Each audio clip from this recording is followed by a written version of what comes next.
Testing, testing. Like. Cool. Wait, can you do yours again? Because it was real quiet. Like. All right. Yep, you look good. You look good. I like good. I actually think that me saying, like, doing a testing of saying like actually helps me say it less. Welcome to VCR, a Vintage Cinema Rewind. We're bringing old movies to new viewers. Should I have said that at the same time as you? Nah. No? Okay. That'd be weird. Would it? Maybe if we held hands, we could say it at the same time. Maybe next time. So before we get into this film, I want to get into some show notes from the last episode. Last time we watched E.T. on the podcast, during sequels, prequels, and reboots, I said that there was nothing out there. Turns out, in a way, that's untrue. In the late 80s, Mac and Me premiered, and that is essentially an almost plot-for-plot, hacky reboot of E.T. It's actually a really funny reboot, especially because of Paul Rudd's running joke with Mac and Me on Conan O'Brien. So if you haven't heard anything about Mac and Me, go check out that Paul Rudd compilation. It's really funny. It is really funny, and that's the only reason why I actually found the film and why this film is still relevant today, essentially, because it's awful. I almost, for a gag, almost watched it this weekend, but I ran out of time, so we didn't get that. Yeah, if we had all the time in the world, that would be like a funny little thing to watch, but at the same time, I don't think I need to. It wasn't worth my time. Before we get into this film, viewer discretion is advised. This film is highly sexualized, so Mom, I know you've been enjoying the podcast. You can turn her off for this episode right now, and I'll see you in a few weeks. Also your aunt, right? Well, we don't have to go into that, but... Okay, now we have to cut so much already. Yeah, that's fine. I spend my evenings cutting and pasting. The show, right? Right? I'm like a 6-year-old. All right, let's get into the plot. So, introduction of the film. We watched this week Eyes Wide Shut, a 1999 film from Stanley Kubrick starring Nicole Kidman and Tom Cruise. The film is pegged as an erotic thriller in which an affluent couple goes to a big party around the Christmas holidays. So during this party, each partner in the couple experiences a very flirtatious encounter with someone else at the party, while each of them is kind of watching the other have this experience. Yeah, but not in like a swinger way. No, it's just kind of natural to them, it seems, and you're not sure like what's going on yet with their relationship. Like, is this part of it? Is it not part of their standard relationship? Yeah, and also during it, you can kind of see each of them, just in their facial expressions, kind of observing it through different lens, because both of them were having similar experiences, just from a distance, with the different perspective. Yes, and when the couple goes home after the party, they start to talk about what happened at the party. Nicole Kidman, she smokes some weed and gets a little silly, and she kind of goes into she basically contrasts the encounter with Tom Cruise's character's encounter, and both basically have a different perspective on the flirtatiousness of their experiences and how the experiences between flirtation or just encounters really with the opposite sex impacts their marriage, basically.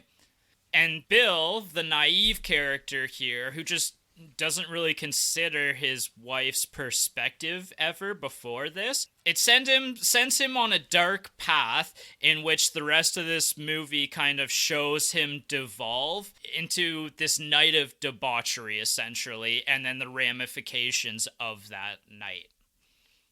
Exactly. That's the best way that we're going to describe this movie. Yeah, yeah.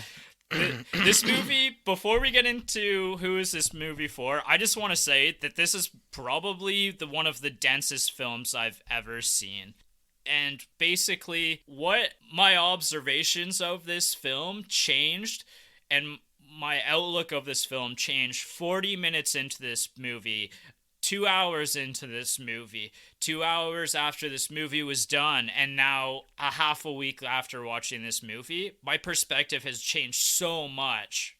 Yeah, that happened to me as well. It's a very complex film where on the surface it isn't complex. So when you're going into this, as we did, we went into this movie blind, not knowing anything. And so when I was watching this, I understood what the audience of the time kind of had, where they had problems with it. But then after finishing, I just kept thinking about all the small details, and that kind of revealed a whole framework of genius that Stanley Kubrick, the director, was able to piece together.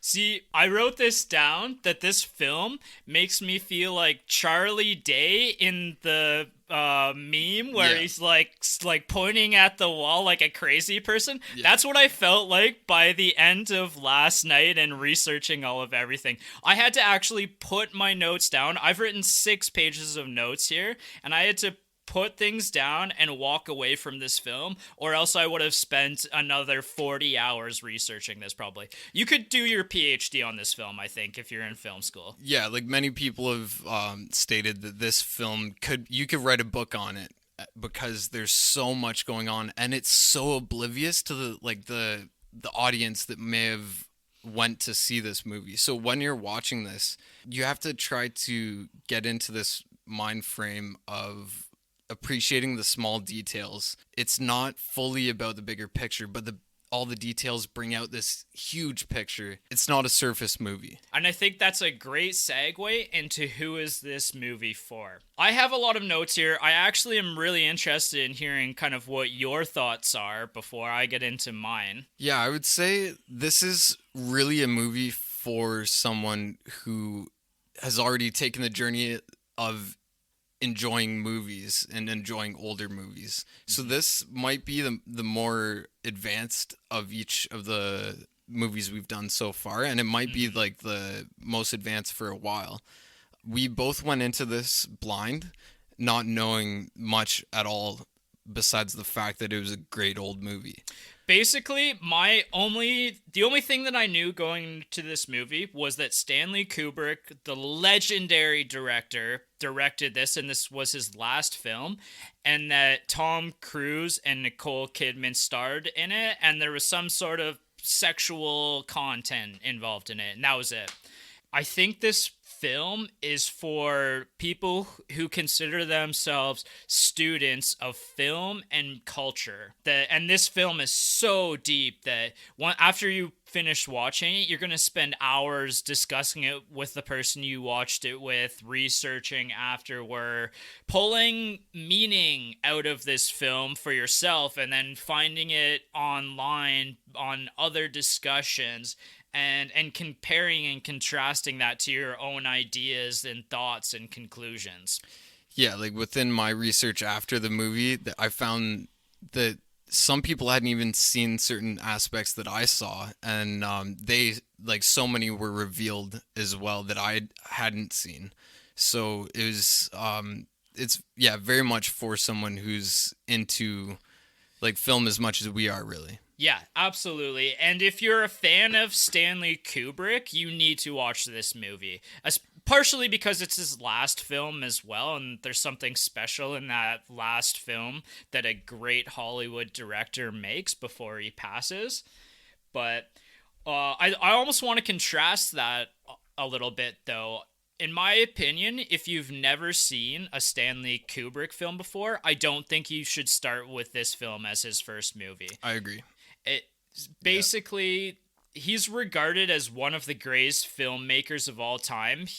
And that's at a director, a producer, and a writer standpoint, because he often did all three and had kind of his hands in every other component of the films he was making. For me personally, this doesn't fit into my top three favorite Stanley Kubrick movies.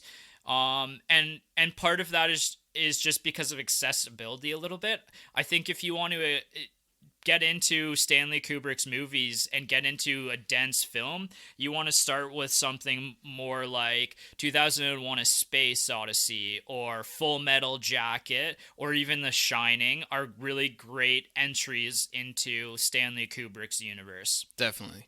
The sexuality in this film was kind of... they actually did kind of like an ad campaign around it. Mm-hmm. And once you watch it, and you start to break down all the themes and ideas, you kind of understand why they set it up in their campaign to be so sexual, like a sexual thriller. Mm-hmm. Because in the very first scene, you see Nicole Kidman slipping off her dress. And that's how the movie starts. Yeah, the very first scene is a naked Nicole Kidman. Yeah. Who is at her prime of, like, her and Tom Cruise are like the couple of Hollywood at this point. Yeah, and I really want to dive into the characters and people you may know. But as well, if you're a fan of Tom Cruise, this is kind of an interesting film, because this is kind of outside of the normal Tom Cruise film of the 2000s. Because if you're kind of paying attention to him in the last 20 years, he's doing a lot of action and thrillers and films like that. Whereas this film is a more dramatic role for him. And pre-2000s, Tom Cruise did have a lot more dramatic roles. So this is kind of a crossroads for him, in my opinion. Yeah, like he explored a really cool aspect of his career within this film. Something that I just want to add on to that Nicole Kidman like naked scene. Basically, like, the whole ad campaign was how sexual this was going to be. And then as soon as it starts, you see her naked.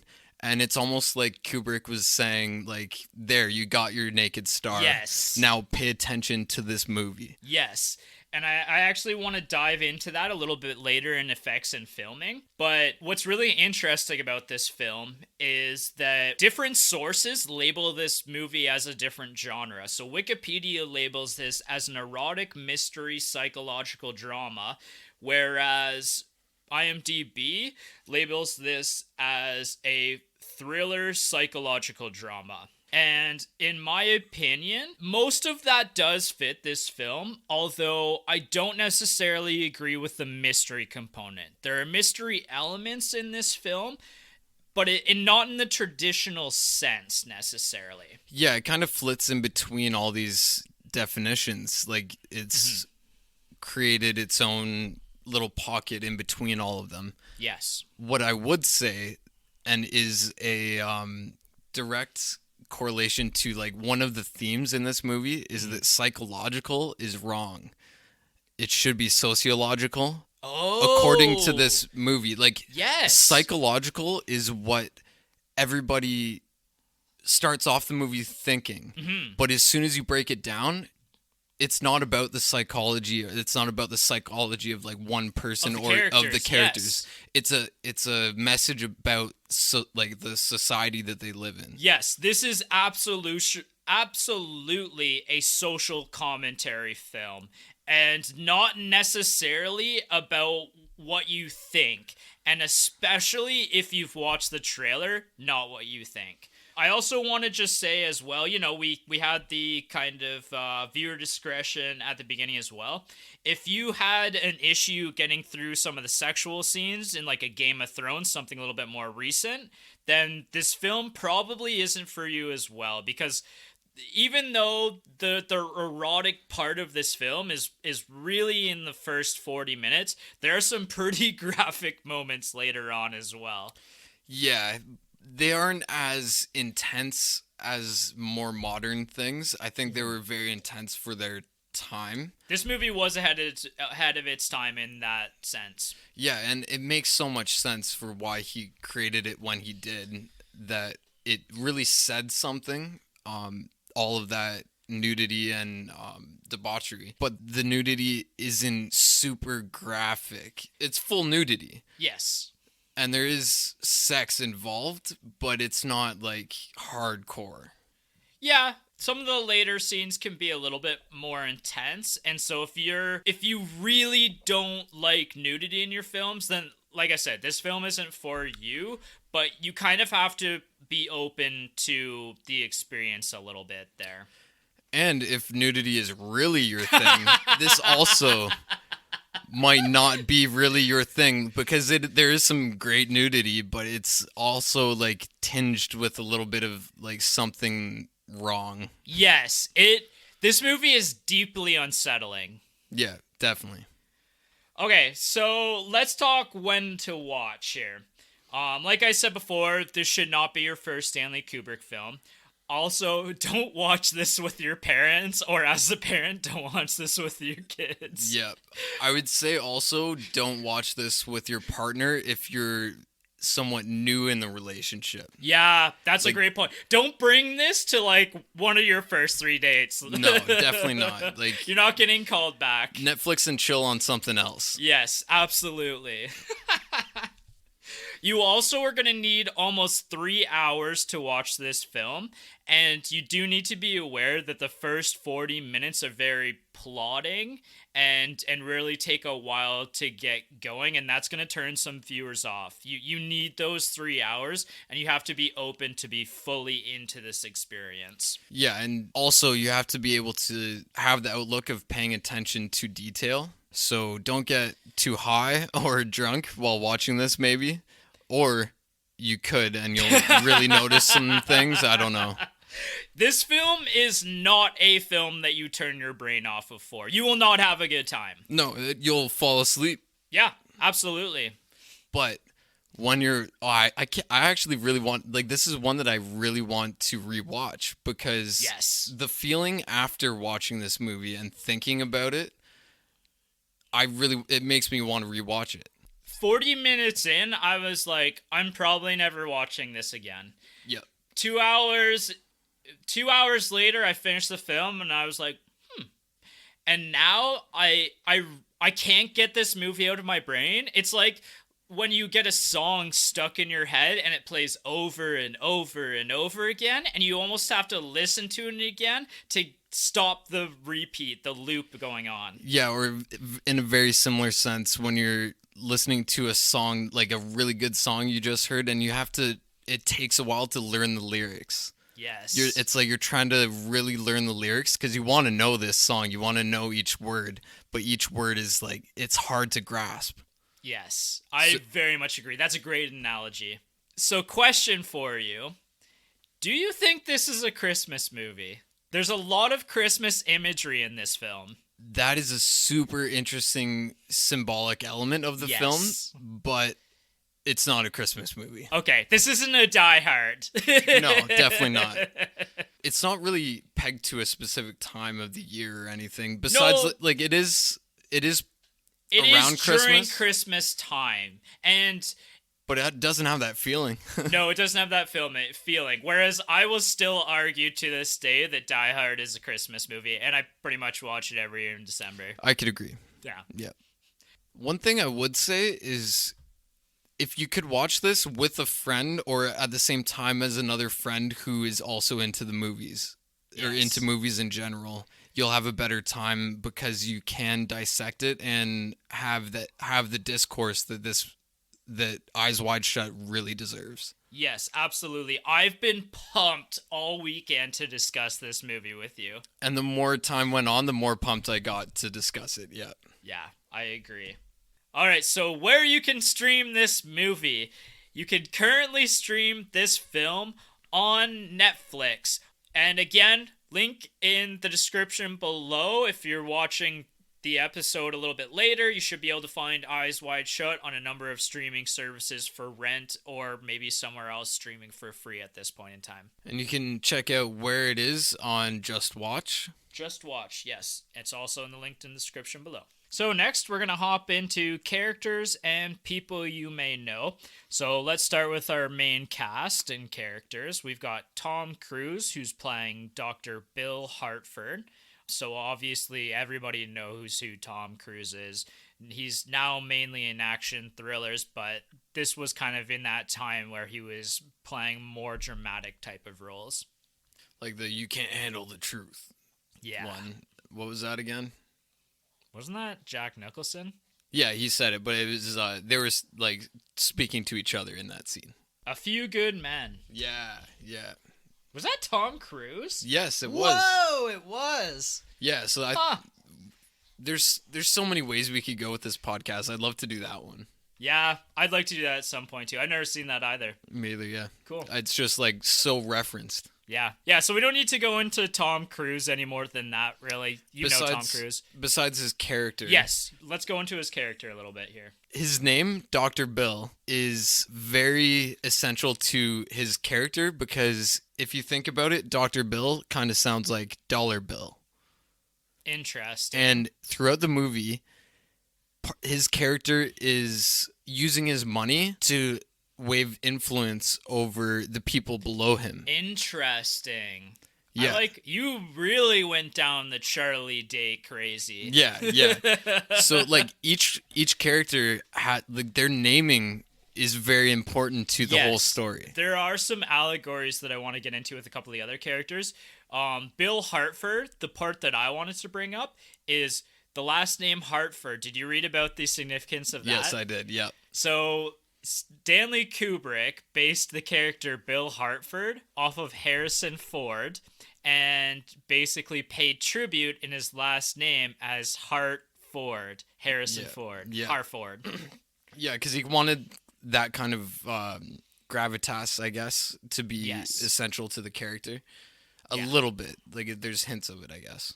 Yeah, there's a little bit of that there. I don't think Tom Cruise could pull off the Harrison Ford kind of swagger or suave. Yes. Yeah. I don't think he can pull it off quite, but he still. This is a great performance. See, Harrison Ford is too smooth. So then, opposite Tom Cruise, we have Nicole Kidman playing Alice Hartford, his wife.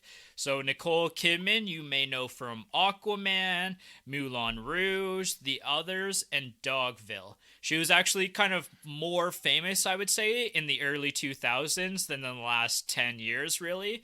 But she does have some bigger roles in the last 10 years as well. She's been hitting some absolutely amazing roles recently. Really? Yeah, I'll have to pull up a little bit, but Annabelle is in love with her, and so we've watched like every newer movie of hers. Oh wow. And like some of them are transformative. Like they're like as her as an actress, like they're very interesting. She's been choosing some very cool roles lately. And that's the thing about movies is that there's just so many interesting actors doing interesting things out there. This is probably the first movie I've ever watched with Nicole Kidman in it, and it sounds like you and your partner have a lot more history with Nicole Kidman than I do. Yeah, like her more modern things have a lot of playtime in our household. And Annabelle has loved her for like all her roles basically, so I think she would be perfect to have on right now to speak about Nicole Kidman. But her character, her name is Alice. And that is in reference to Alice in Wonderland. Absolutely. There's no way it isn't. I didn't find anyone discussing that, but there's no way that it wasn't a Alice in Wonderland reference. Yeah, so she is dreaming. She's like a pretty girl who's focused on her looks, and that she feels that's like part of like the major part of her value as a person.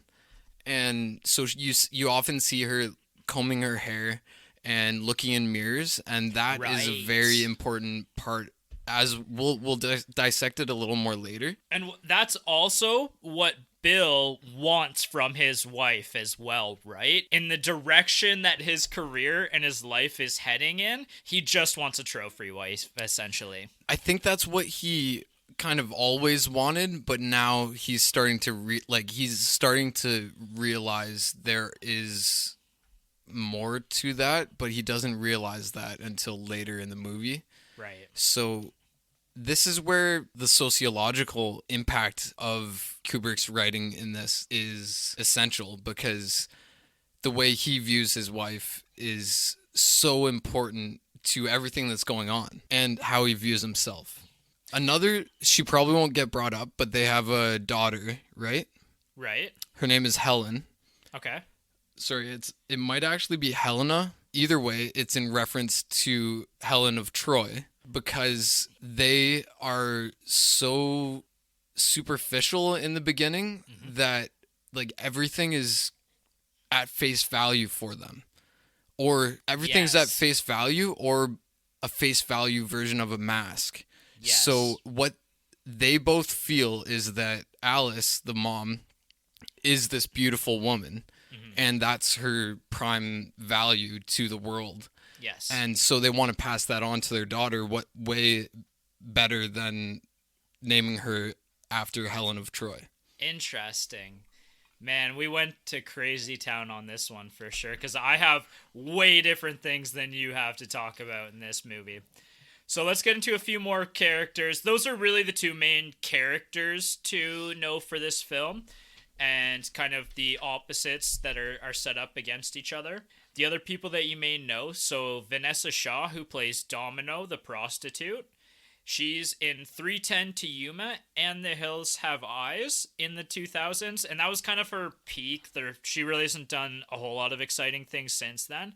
She was also in Hocus Pocus, though, as Allison. Oh, no way. Yeah. Really? Yeah. Oh, I love Hocus Pocus. Yeah, I love her character in that. Yeah, she did a really good job. Yeah, wow. The other cast, we have Alan Cumming, who was the hotel clerk. He had such a recognizable face. I don't know if he did for you, but for me, he plays Nightcrawler in X-Men 2. The original X-Men 2. Okay, yeah, I see that. I can remember him in that because he is a very recognizable face within that time of movies. Yeah, exactly. He's in a bunch of other notable dramas, but the only other film that I would say that has more widespread appeal is Burlesque. He was in as well.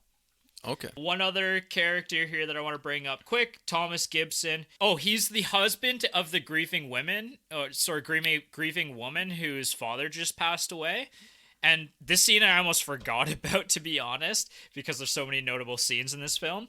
But he plays Aaron Hotchner on Criminal Minds. He's in like 20 seasons of Criminal Minds, which is kind of wild. Wow, okay. Yeah, I wouldn't have caught on to that at all. Yeah, quick two other notes. I did find that there were a lot of small actors who were also in Snatch, and that's because this film was filmed quite significantly in England. So there's a lot of English actors there that kind of have that connection to Snatch, which is really interesting. There's also Faye Masterson, and I looked really hard for this actually. Faye Masterson plays the friend of the prostitute that Bill talks to later on in the movie. She plays Mrs. Jones in the 50 Shades movies. So this is an erotic film, or that's how it was framed. So I was like, there has to be some sort of crossover with 50 Shades of Grey, and I found it. Wow, that's awesome. There's one more character that's very important to the story. Yes. The character's name is Victor Ziegler. Yes, Ziegler. Who is...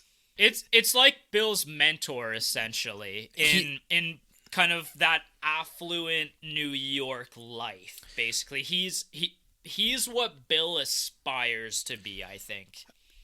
Yes, and so Victor Ziegler is Bill Hartford's kind of boss as well, because he kind of comes in for any medical needs that Ziegler has. Right. And that's why he's invited to this massive party. So we're introduced to Victor in the beginning. He holds the first party. Yes. Where everything throughout the rest of the movie is kind of alluding to. Like, they're connected. There's a lot of connections There's there. a lot of connections. And another thing on his name, Victor, he's the winner. So Oh, you can't say any more than that, though. no. That's Yeah, almost yeah. too much. Yeah. So everybody's name means something. Man. Another character, Nick Nightingale, Nick Nightingale. he's the friend of Bill who's becomes a musician instead of going the route of going through his doctorate, basically.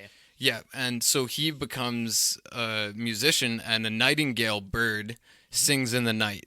That's what a nightingale. neat. Yeah, so that's another cool little reference. So this is I'm glad we got to this section fairly early in our discussion, because this is where you can kind of see where every little detail matters to this film. So as you're watching Eyes Wide Shut, details matter. And that's kind of quintessential to Stanley Kubrick's films, is that there's so much deep meaning. And what I absolutely love about Stanley Kubrick is he firmly believed as a director that he shouldn't provide answers to all of the questions of the film, that you should derive your own meaning from his films, and he's never ever really broken down any of his films before his passing.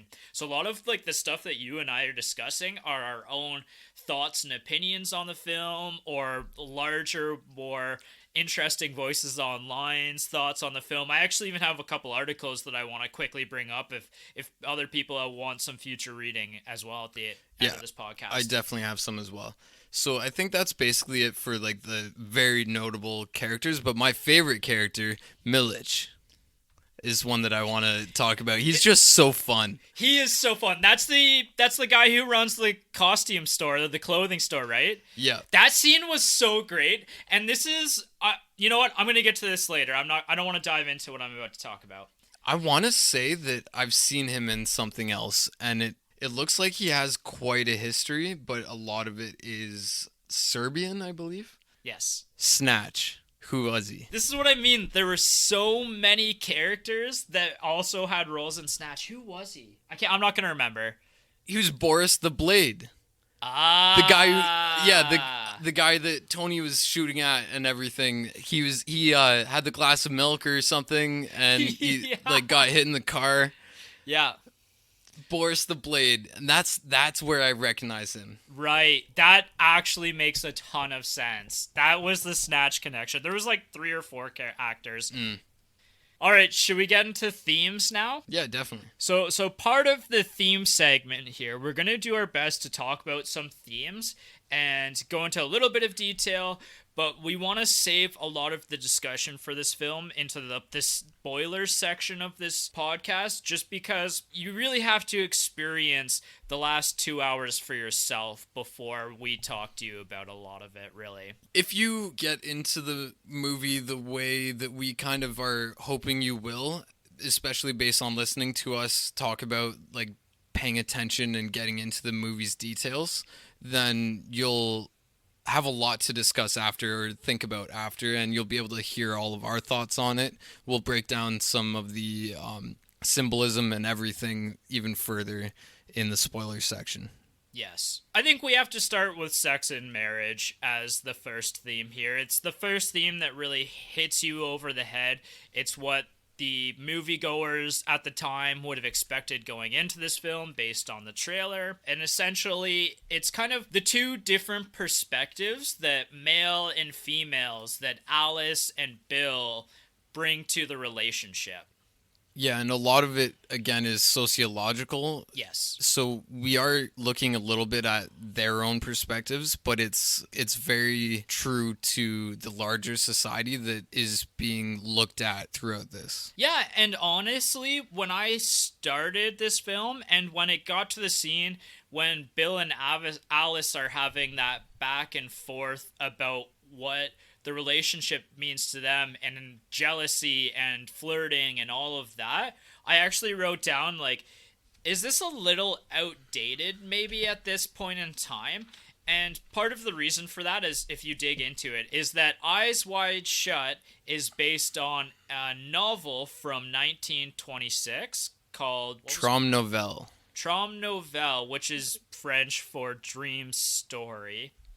I thought that originally when we had first kind of hit that point when they have these differing perspectives that it felt a little outdated. But as the film kind of progresses, I kind of changed my mind, and after kind of viewing and doing my research, I really can see the lines and how the sociological aspect of this basically does kind of still permeate our society in a way. Oh, definitely. Especially because if you think about what the characters are experiencing, it's a lot about fitting a role. The way she describes her dream to Bill and the way he reacts, they're both kind of fitting a role in the sense that she thinks that. So Bill, and this is comes to a little bit later. I want to talk about naivety in Bill, but Bill feels like a very naive character in the beginning, and the way he sees his flirting and also his career, because I don't know what kind of doctor he is exactly, but he works a lot with women, and a lot on their breasts. So he touches a lot of women. And that is referenced, yes. Yes, and that's not only is it shown visually, but it's again brought up by Alice, who says, you know, I see you flirting with these other women, and I know what you're doing at work, basically, and I know what those women are thinking about you, and they want to basically jump your bones, essentially.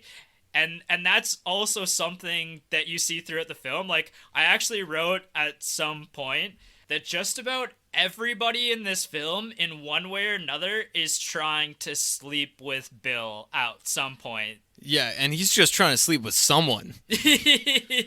And but before the point of this part in their relationship, he's the kind of guy who has that naivety of, you know, it's okay if I flirt a little bit with these girls, if I maybe flirt and have a little fun at work kind of thing, because, you know, nobody's hurt by this. Like, I'm not pushing the envelope on our relationship at all.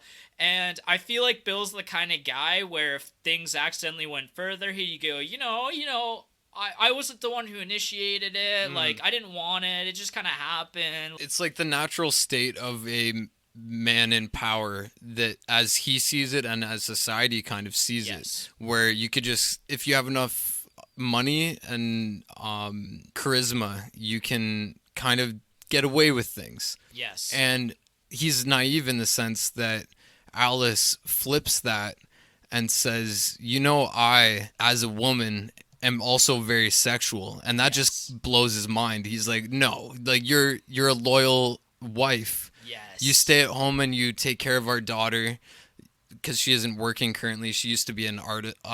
She ran an art gallery where she would be selling art. Right. He views her as this perfect kind of stay-at-home model, like trophy wife. Right. And doesn't imagine, he can't fathom the fact that she would have any fantasies about other men than him, even though he, you know, has this little flirty side and he has that kind of banter with the women at work and everything. He can't fathom that his own wife may also have similar feelings. And when she tells him that for a moment, she was ready to leave him for some sailor that she saw walking by them, kind of thing. Yeah. So she goes into her story about a guy that she saw and the way she thought and how she almost acted upon it, and it just kind of broke his brain. And that's where everything starts to devolve for him, because his naivety has just been shattered. Yes, and that's where the film kind of flips the switch, basically. That's kind of the end of Act 1, and we're not really going to discuss Act 2 and Act 3 until the spoiler section of this film, because the first 40 minutes of this film really build going towards one way, that kind of what they showed you and what Stanley Kubrick, like you said beautifully earlier, presented that nudity and said, here you go. Yeah. Here's the gratuitous nudity that you've come to expect. Now let's dive into the movie. Yeah.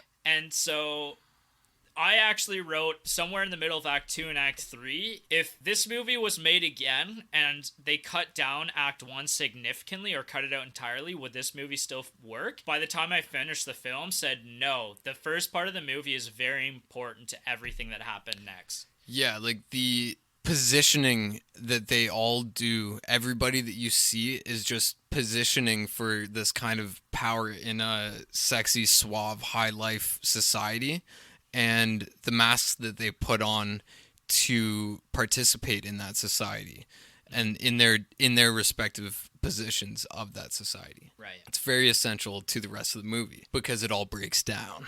Yes. And so the next biggest theme that I want to just quickly mention now, and then we'll dive into it in spoilers, is the social commentary on power and the consequences that come with power.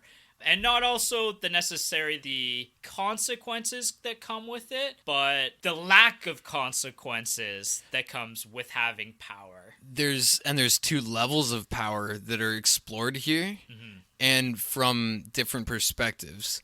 And within that as well, there is also a sociological element of the way the power is represented. So when you're watching this, you kind of feel like you might just be getting hit over the head with this social commentary, like, oh, rich people are bad.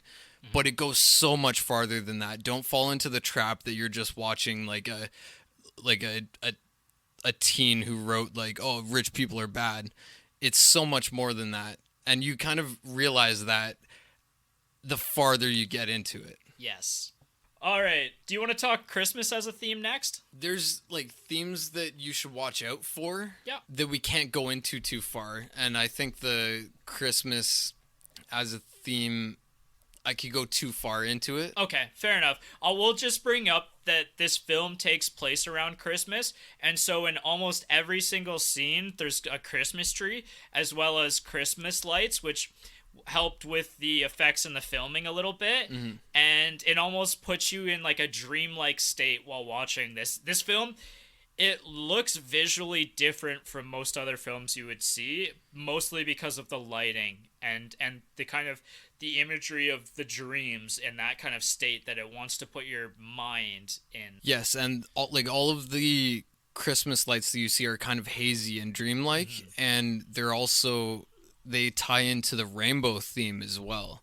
So I didn't even notice the rainbow theme. Yeah, so they actually tie together because all of the Christmas lights are multicolored. Right. None of them are like standard white or anything like that. Not that it's only in reference to the rainbow aspect, which in the very first scene is referenced by the two models that are hitting on Bill. One of them is like, why don't you come with us? And he's like, well, where are we going? And the other says, we're going over the rainbow, or to where the rainbow ends.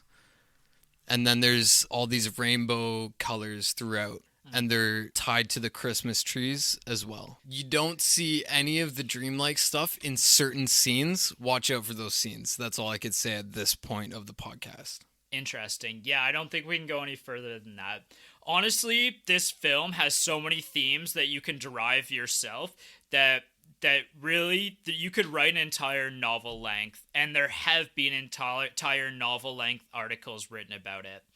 So the last kind of point that I personally want to discuss here on themes is that the film really feels like a chasm of ideas.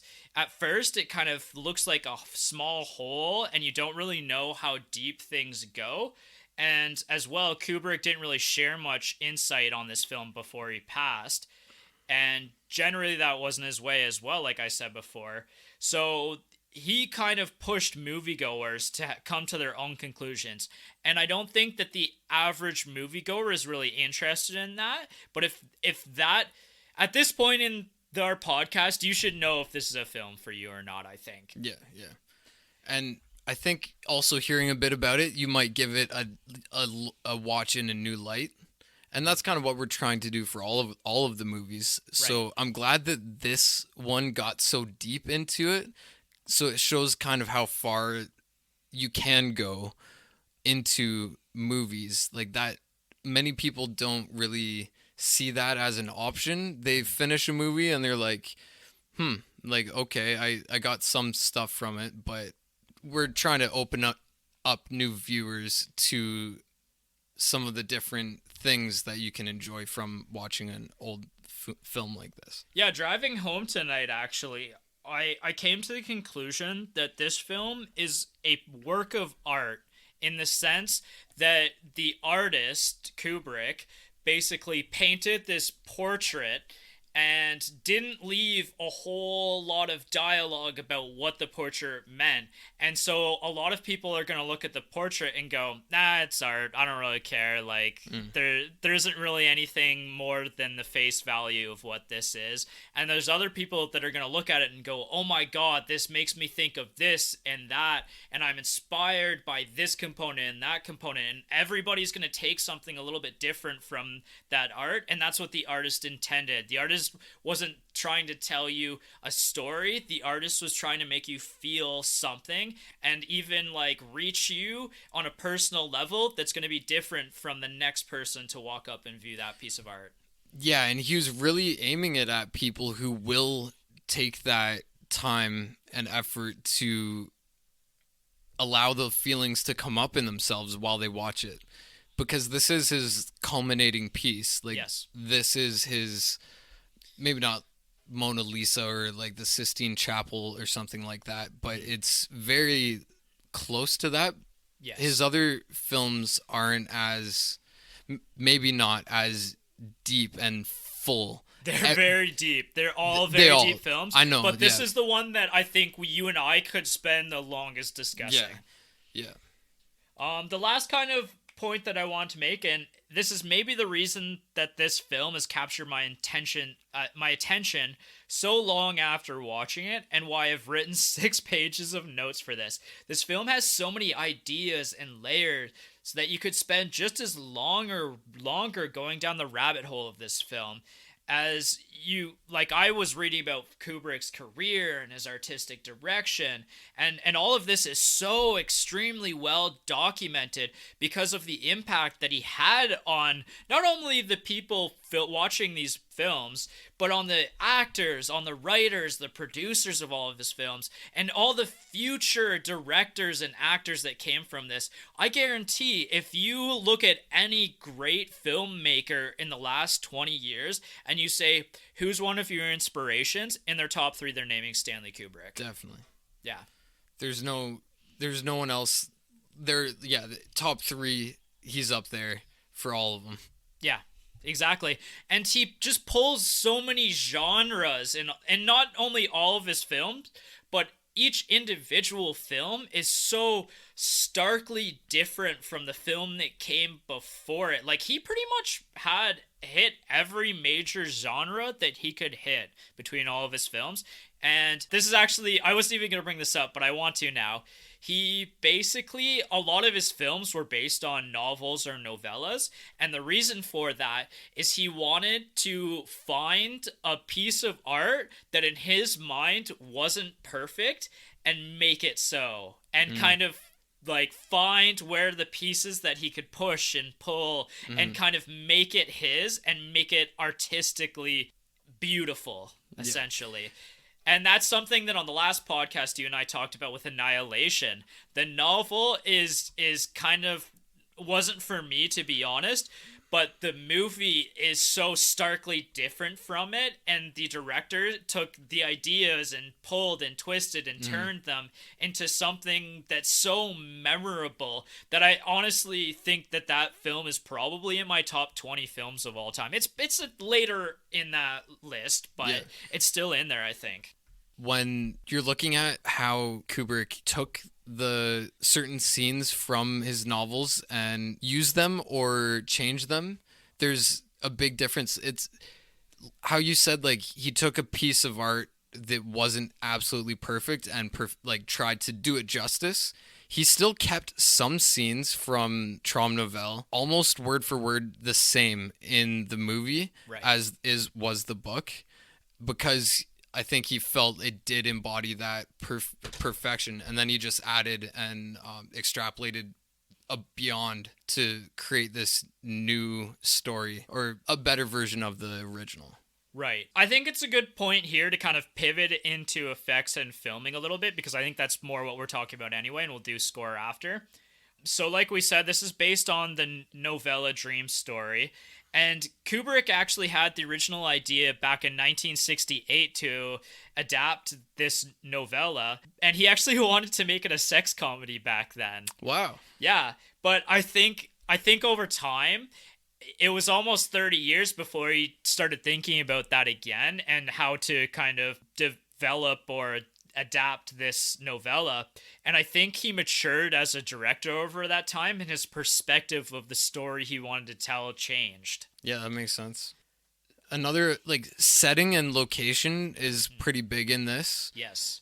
It is set in New York, but a lot of it was filmed in England. So there's a couple of reasons for that as well. So the first reason is Kubrick was deathly afraid of flying, and so he never left England, essentially. So as a director of that size, he could pull the weight to say, I'm not going anywhere, you guys are coming to me. Yeah, that was just so great about him just, like, being like that. Yeah. It's pretty funny. And the other part to why he did that was, it kind of adds to the dreamlike state of the film, because oftentimes when you're looking at Bill in Walking the Streets of New York at Night, if the camera is looking at him and behind him, the backdrop was fake often. Yeah, it was a film, like, they spliced in the scene from New York. Yes. They filmed that separately and then put him in front of it. It was like old school movies where they basically, just had like those frames that would kind of go by. And like often when he was walking, instead of actually walking, he was on like a conveyor belt kind of thing. Like, oh, I didn't see that. That's cool. Yeah. There's so many little details. Yeah. Man. And some of the locations are real, like, I can't get too far into it, but one of them is an actual Rothschild house. Right.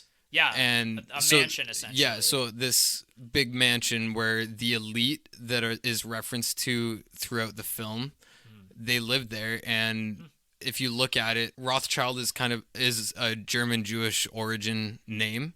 And so is Victor Ziegler. It was they did a lot of parallels. Right. So Stanley Kubrick finished editing this film and had shown it to the studio and actors and passed away about 4 to 6 days later, depending on who he showed it to, before the score and a lot of other pieces were complete at that point in time. And that's really important because Stanley Kubrick is a perfectionist, and he, like I said before, has his hands in every aspect of all of his films. And so while he may have had some input into some of the score and some of the music components and some of the other kind of components to the film, there are things that are missed, basically, because he wasn't around to finalize it. The cut from start to finish about kind of the flow of the action was the same as when he's passed away. It's just all of the added stuff, basically. Okay.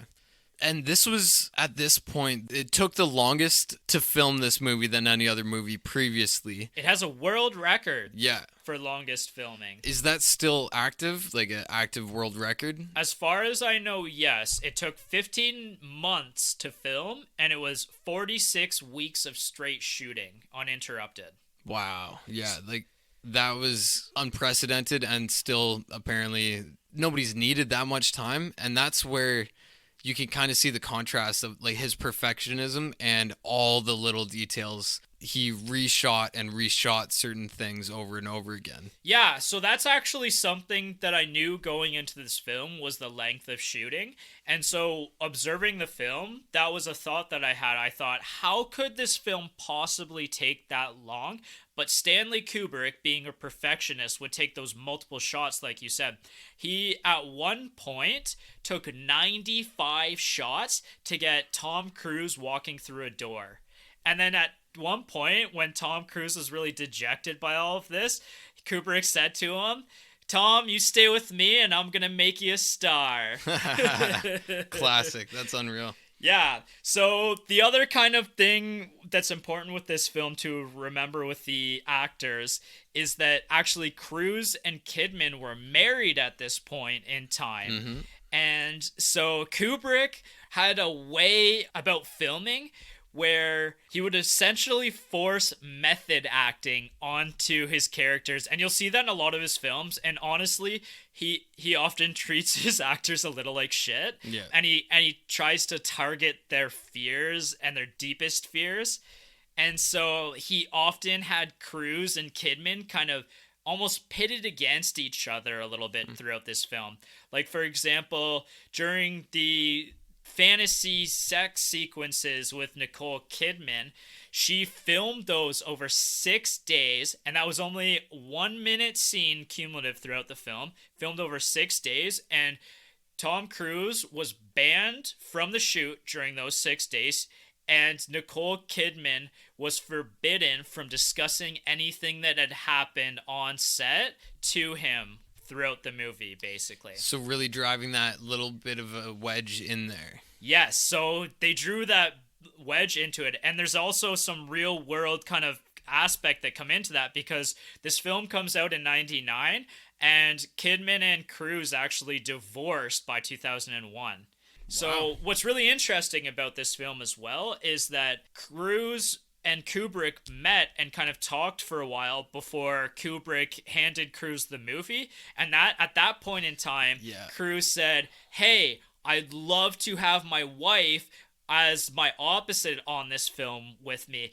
And what I really find interesting about that is I think that kind of almost plays to the naivety of Bill and Tom, and having kind of that similarity where I don't think that Tom expected this film to have such an impact on their lives, and what Kubrick would do and push them to do for this film. And it's also crazy because of what we know Tom to be now, which I don't know if that was being discussed back then, was how far into Scientology. Yes. Like, how public was that knowledge back then? And did Kubrick know? I feel like he must have. Yes, he did. Yeah. Because, and Tom has been in a few movies that are along the same lines, where he's talking about things, but he's also living those things. Yes.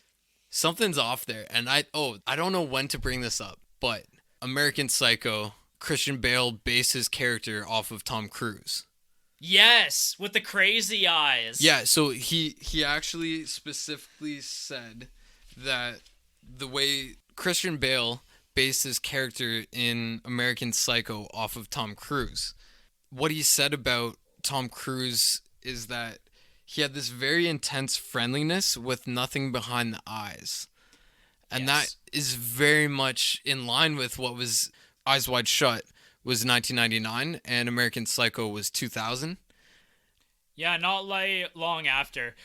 They might have been, they would have been filmed at different times, of course, than their release dates. But the idea that Tom Cruise is in Scientology and also part of this film, and Christian Bale identified that kind of craziness that is very active in this movie, I would say. Yeah. It's pretty crazy. Kubrick just has a way of identifying what makes an actor tick and can play that off really well to push the emotions that he wants, essentially. Yeah, and that's where I think a lot of ego is discussed in this film as well. And it was almost, the way he plays ego off is kind of like he's getting Tom Cruise to almost play himself in this. Yes. And Tom Cruise is so willing to do it because either he's a great artist or he is super egotistical and he's playing himself just in a different light. It's just an interesting little thing that Kubrick was playing with. And Kubrick was constantly deprecating Cruise in this film. Like, they make fun of Cruise's height in this film. They make fun of his naivety in this film. They make fun of his beliefs in this film. He's constantly being pushed in places where it kind of reflects that real life Tom Cruise. Yeah.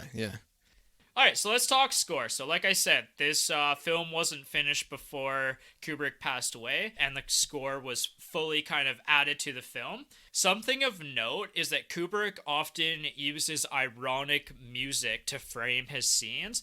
So, if a movie like this isn't necessarily your flavor, let's talk like Full Metal Jacket. The end of Full Metal Jacket, while this horror and the war is going on, all of the soldiers are singing the Mickey Mouse theme song kind of thing. So, Oh he yeah, often frames things to make it ironic to what's happening. So, the opening scenes of this film, when they're basically at the party and they're flirting with the other guests at the party, they played It Had to Be You and When I Fall in Love, and they constantly like keep upping and upping the music and kind of pushing it at you as like things are kind of devolving more into like flirtatious and maybe pushing beyond that a little bit. Okay, I see what you're saying. I had that feeling, I think, but it was just like everything was adding into it. But I Right. could see how like the score really does set a lot of the mood, and then all the other small details come in to add so much to it. Yeah, next time you watch it, pay attention to that opening scene because it does it really well. And I actually think that Kubrick probably had that in place when he had passed away. And I think some of the other music, like I actually didn't love the piano as much as you did. And I think part of it is because it played too much to what was going on. And I think at this point I'm a little bit more used to Kubrick's way of scoring his films. So it felt a little bit more jarring to me, where I was more at home with It Had to Be You and When I Fall in Love. So yeah, that piano that was playing throughout the later 2/3 of the movie, the very specific ominous one, it was jarring, and everything that he was experiencing was slightly jarring because he was going out of this perfect world that he had previously. Everything played its part, and the score definitely impacted all that. Yeah, I don't have too much more to add to score. Honestly, there's entire articles written online about the layers of the music choices alone in this film. So if this is something you want to dive in a little bit more, I absolutely recommend you go online and research some of that. Yeah, I've got something in my notes here on that the specific songs that were played, the classical songs, and how they're relevant. But there's so many details that it's definitely worth a look up if you're into that side of film. I'll leave it up to the viewers who are interested in that to find that. Yeah, there's just so much to talk about in this film that at some point we just have to move through it to not make this a 4-hour podcast. All right, so let's look back at the times. The trailer really framed this as a sexy intrigue film. That's really just the main focus of the first act of this movie. Kubrick almost puts your attention in one way while also having these other little kind of themes kind of sprinkled in before we really dive into the second act. And like I said, this is almost a 3-hour movie, so the first 40 minutes are that first act, and the last 2 hours are so starkly different than the feel of that first 40 minutes. Yeah. I almost want to say that the way he advertised the movie and the way all the viewers went into it, what they were thinking based on the trailer and everything, was almost kind of a fuck you to audiences that didn't pay attention. Yeah.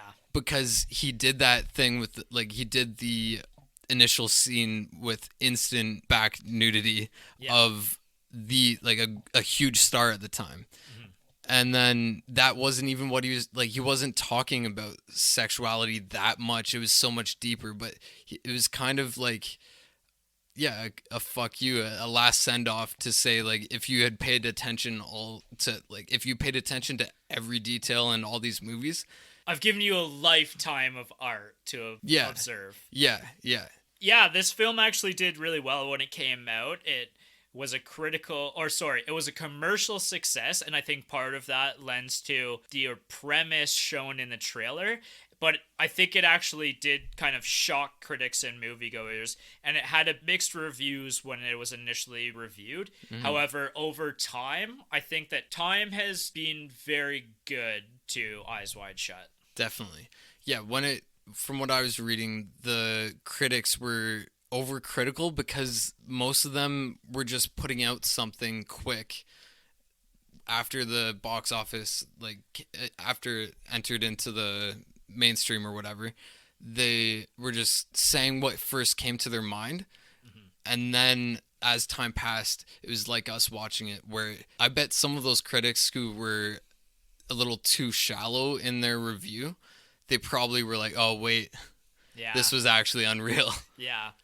And this movie was kind of the perfect storm of events to sell the tickets that the way that it did. You have a married super couple playing opposite each other in a movie framed as an erotic film. Yeah. And that would have gotten so many people to the seats already by a legendary director who had recently passed, and this would be his final release. Yeah. Why wouldn't you go see this at that point? I wish I could have. Yeah, so do That I. would have been amazing. And So if we're talking about the past, Yeah. this is written. The book was written in the 1926, but it 1920s. took place even earlier than that in Venetian times. the 18. I want to say it was 18. Yes, it was the 1890s, I believe, is kind Yeah. of when the setting of the book was. Yes, kind of early industrial age. Yeah, and so the themes are still relevant, and he focuses a lot on the human element between the times, and the times don't even really matter that much. We are talking about the specific time when this came out, but the times just kind of reminded me that like there was so much similar things happening when the book was written and when the book was had its setting, and then the movie had its setting. Yes, and throughout history, you can draw comparisons to current events. And there's something huge that I want to bring up a little bit later once we get into the spoilers that we can draw a connection to in recent history. Okay, awesome. Yeah, because I feel like we're just itching to get at that. We're And so itching to get like to it. we're holding back so much. Yes. I want to kind of quickly say that I think this film challenges filmmakers to make movies that are more complicated. And I think since then, movies actually haven't kind of pushed the limit that Stanley Kubrick has. I think that they've pushed for more widespread appeal and trying to sell tickets. Whereas I think instead, I think this is where TV's really shined in bringing Stanley Kubrick's like level of detail. Like Mad Men is a great example, and The Sopranos as well. And even like a Breaking Bad, where there's so many layers and allegory and just so much happening that if you really stop and pay attention, every scene and every piece on the scene is set in such a way as to evoke feeling or maybe make you compare or contrast something to what's happening in those scenes. So I think that this film actually had more of an impact on the golden age of TV than it did of cinema.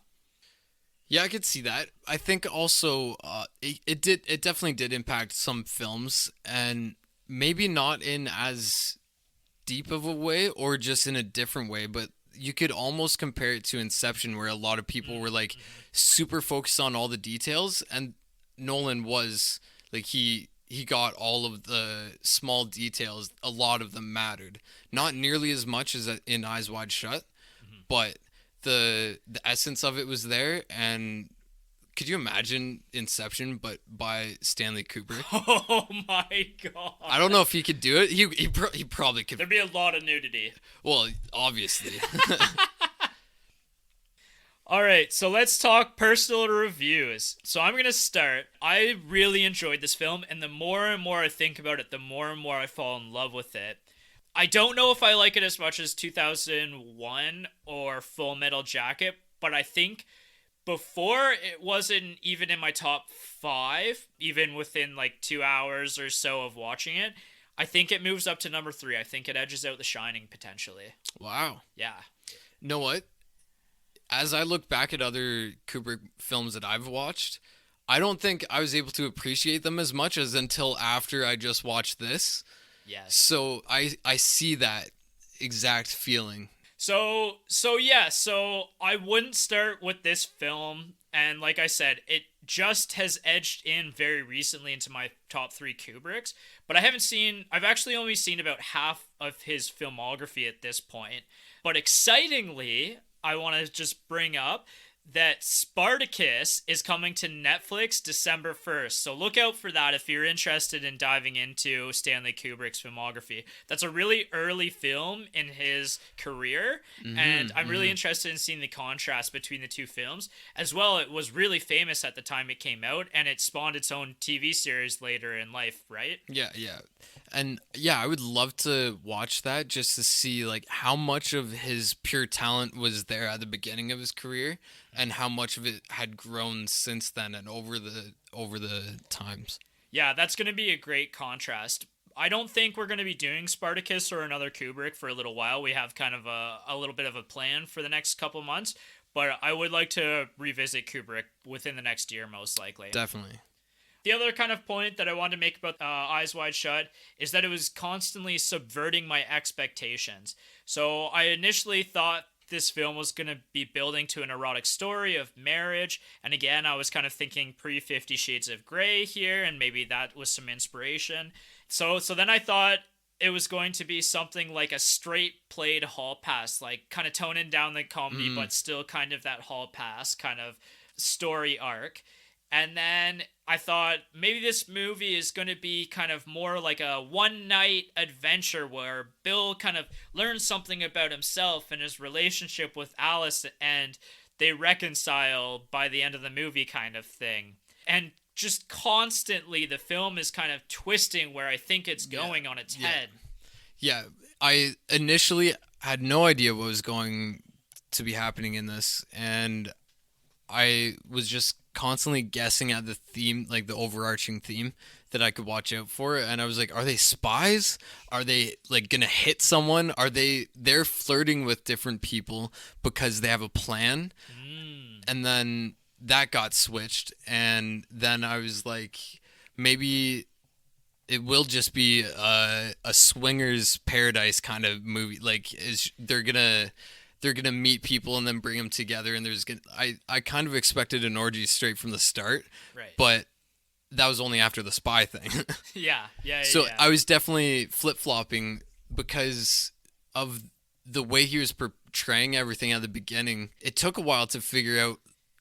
I don't think I figured out until the end what the movie was about. No, neither really. did I. The other thing I want to just quickly touch on is to me, this film feels so raw as a film, and there's this gritty realism to it, even though the way that the lighting kind of makes this dream sequence, there's also this gritty realism versus kind of the movie magic that audiences may have come to expect, and especially in the CGI era where everything is touched up to be perfect. Yeah, the darkness of certain scenes and the lighting and everything and the way the characters move even, and yeah, everything really gives it that perspective, I guess. Yeah. My review is basically that there's too much to review. There's so much going on, and that's what I loved about it, because it isn't obvious that there's so much going on, and there's several different themes and sub-themes that you can play back and forth with and discuss.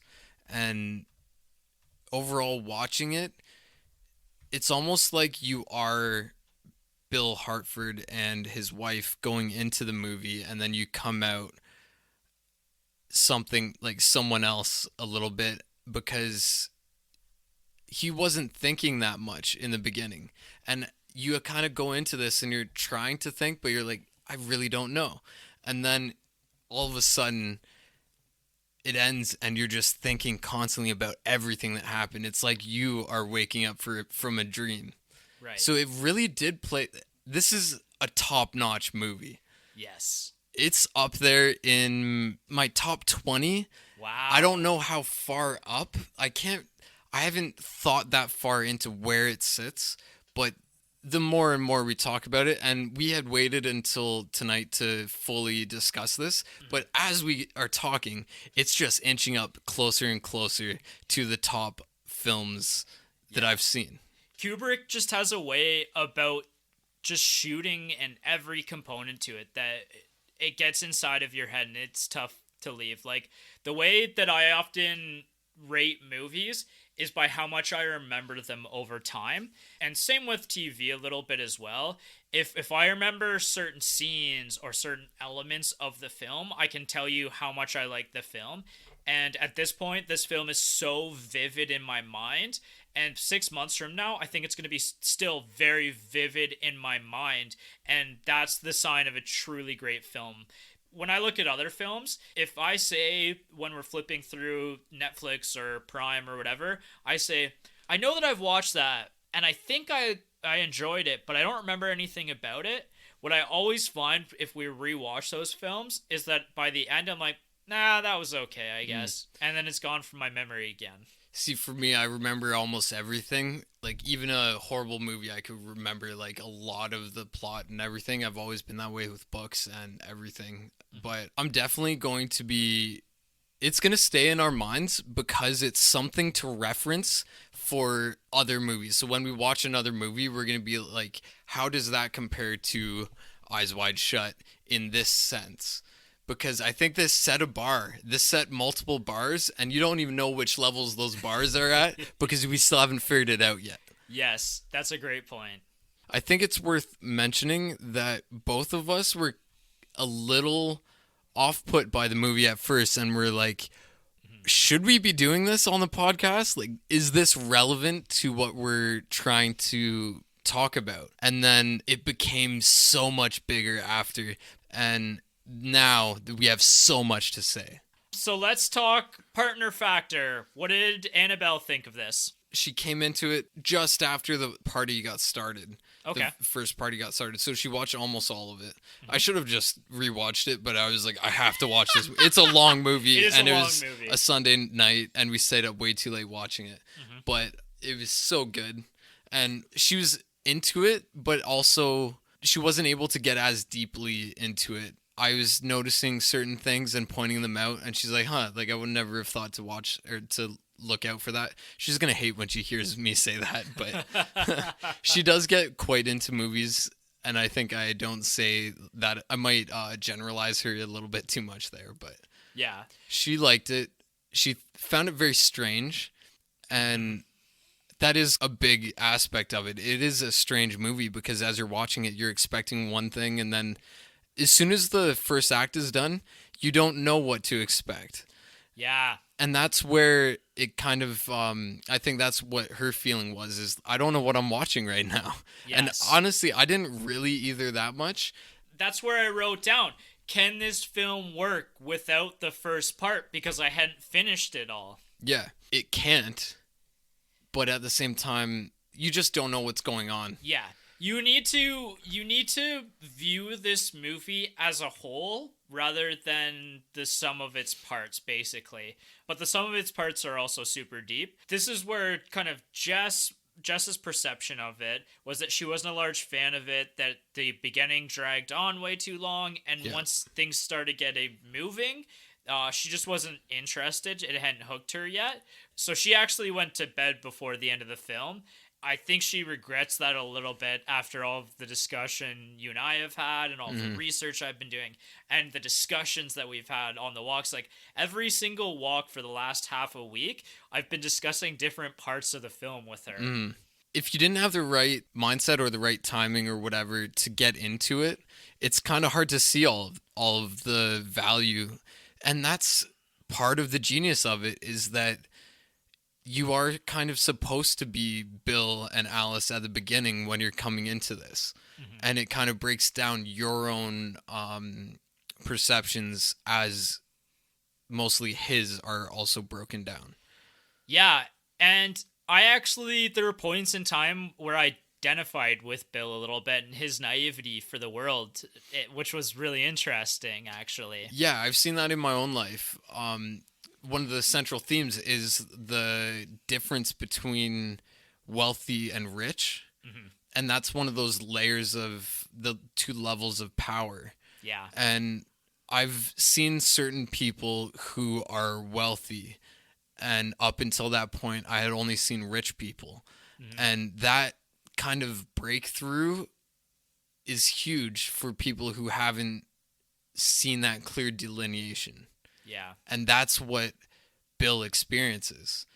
One aspect of his experience in this is that breaking down of the thin but huge barrier between rich and wealthy.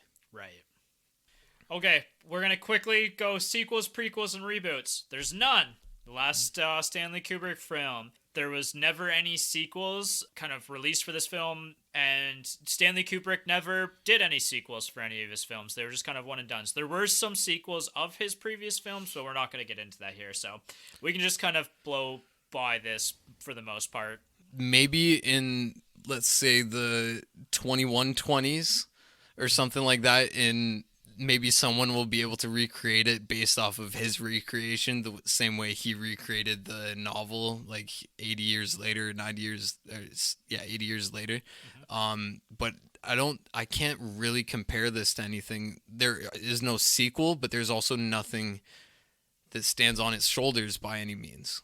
Yeah, I would agree with that. This film is unique in every aspect of its filming, and all of the parts that came together for this wouldn't come together again. All right, at this point in time, we're diving into spoilers. I'm super excited about this. At this point, you should have an idea if you want to see this film or not. I highly recommend it to the people that we recommended it to earlier.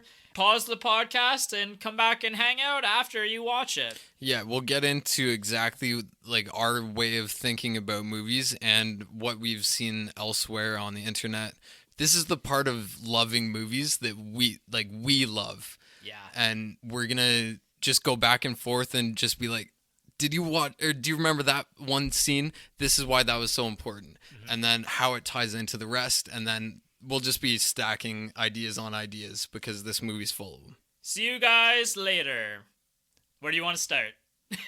I don't know. There's so much to talk about. I mean, let's go through kind of the plot points here. Let's just hit a few of the bigger points, and then if there's any kind of scenes that you want to mention, we could bring those up as we go.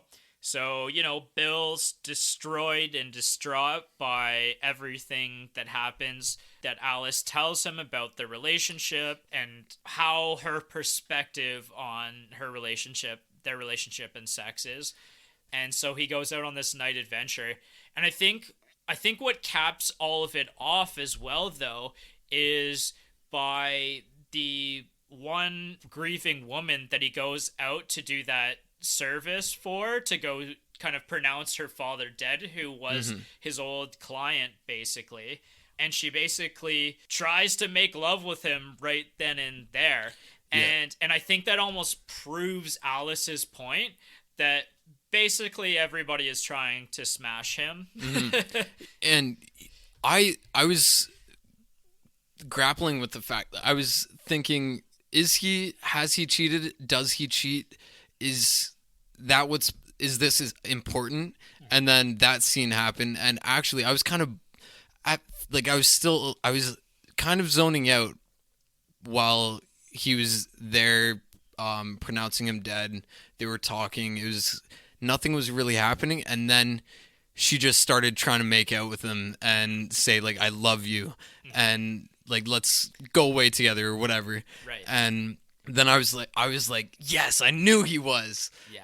Because you're not sure up till that point because of his reaction to Alice's dream sequence that she instills jealousy into him for the first time, because he specifically says, I am not jealous of you because I don't think women think the way men think. And then he meets someone like the next day who's the mirror image of his own wife, basically. Yeah. Her actions. Yeah. She was like, let's run away right now, kind of thing. Like, she's just purely fully in love with him. Yeah. And that's kind of what he was looking for.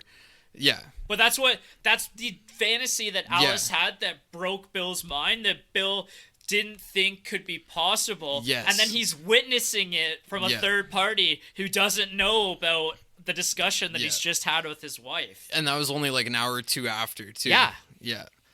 So after that, we have the scene where he goes and sees Nick Nightingale playing. Nick Nightingale says, I have to go play at this secretive kind of location. I can't tell you anything about it. I just, there are things that happen there that you you can't and shouldn't be a part of, basically. Nick Nightingale, he's a piano player, and he gets invited to random locations. He is never told the address ahead of time. There's a He's blindfolded while he plays the piano. And one night he said that his blindfold slipped a little bit and he just saw the most gorgeous naked women and the acts that they were performing. That just completely hooked Bill. And he's like, that's what I'm looking for. Yeah. Like, I need something like that right now. And so he just goes fully into trying to get the location out of Nick. Yeah.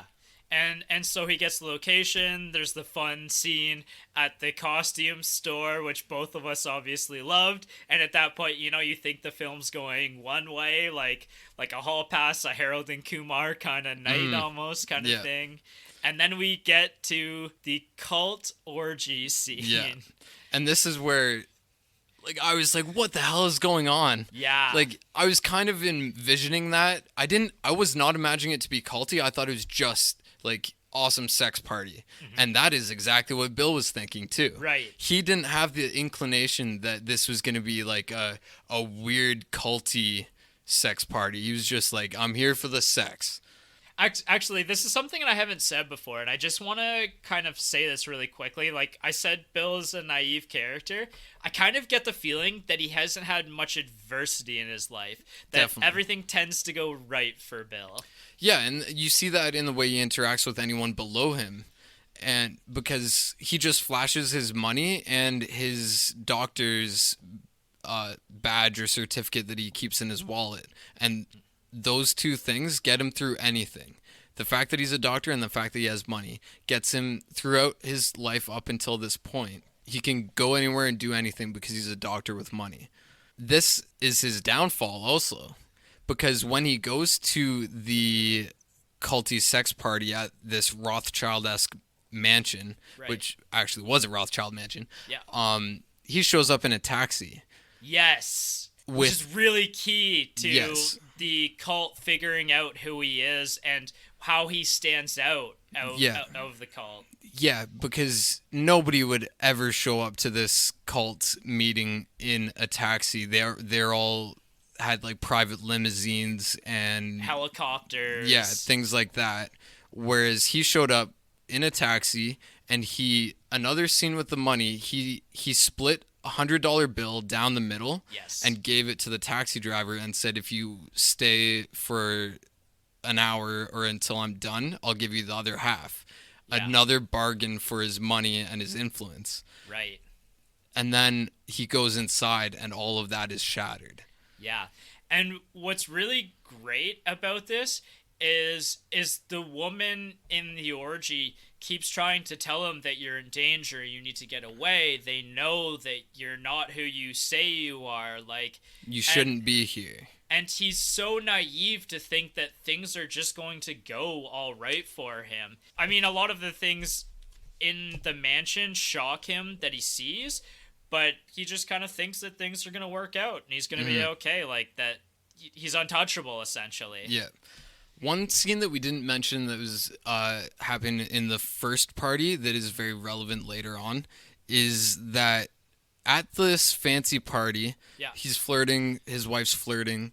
He gets taken away from the party up to the upper levels of this amazing location, which is his boss's house. Yeah. And Ziegler's house.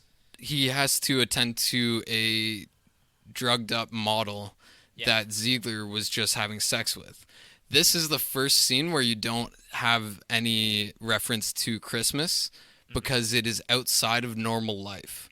Or it's outside of the lower society that Bill is a part of.